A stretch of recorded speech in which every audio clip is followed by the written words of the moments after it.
I imagine whenever you play a character, you've always got to try and find some semblance of their personality that you can connect with, something that you can kind of draw parallels perhaps to yourself in order to embody them and portray them. So when you play a character this nasty that regular people, I mean, you can't comprehend why they would think that way, how do you go about connecting to the part and trying to get into their head? Yeah, you kind of hit the nail on the head, actually, in the sense that this was a character I just couldn't identify with at all, and there was nothing about Krause's psychological makeup that I could, I mean, not only could I not identify with it, but I couldn't respect it, and at first I couldn't even understand it. And I think once I fully appreciated just how ignorant the racist rhetoric is, just how many lies, mistruths, and just how much mythology informs the racist rhetoric, I could kind of sort of, you know, put together an equation in my head where racist people are not only ignorant, but they're sort of self-righteous with their ignorance. And that's such a terrifyingly dangerous and misguided combination. I sort of just clung to this like self-righteous ignorance that racists seem to possess. I mean, when the film finished, as most people who I saw the movie with all the press, just this is a testament to how good your performance is. We all just wanted to punch you in the face because you're such a nasty character in this. But is that quite weird to hear that to know you've done a good job means that people really, really hated the character in this instance? Yeah, it's a strange thing to experience, but you know, I mean, any reaction with this film, or any film for that matter, is valid. But I think, however strong anyone's reaction is, that seems to be the common denominator across all reactions, is that it's strong.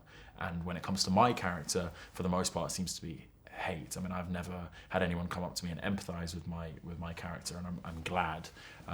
Unfortunately, I'm sure there are some individuals that would side more with Krause than they would the victims in this case, and that's a terrifying thought, but a reality, you know, even 50 years on.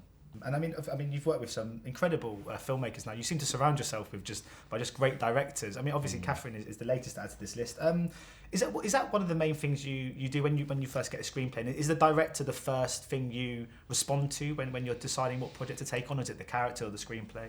Well, truthfully, before I knew just how kind of potentially impactful this film could be from a social and political perspective, the main thing that attracted me was the untitled Kathryn Bigelow project. That's all I knew of it, and just by reading Kathryn's name, you know that there's a potential for social and political impact. So really, to be quite honest with you, there was nothing more exciting. You couldn't have written anything on a piece of paper that would have made me more excited than that. And I think that's why Kathryn is, for me, the best filmmaker working right now.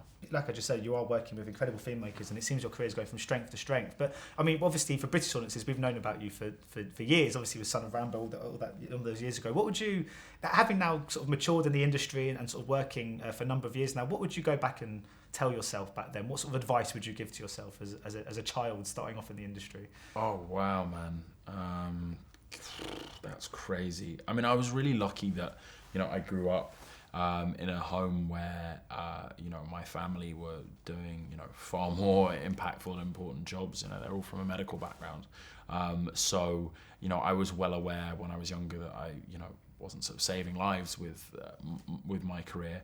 But one thing I did learn from them was I think a need to work particularly hard in whatever I pursue.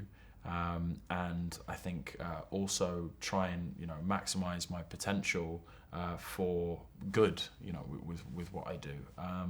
So yeah, if I sort of had to go back in time and tell myself something, it would just be to continue to work as hard as possible and not lose sight of that, because I think at times I have when I was younger. But I feel like I'm on a good path, and I feel like I know what my intentions are. Thanks so much for your time Cool. today. It's always Thanks, a pleasure. man. Cheers. Ladies and gentlemen, you're watching Hey You Guys! Hey You Guys, huh? Hey You Guys. Is that from the Goonies? It is indeed, yes. Nice. Hey You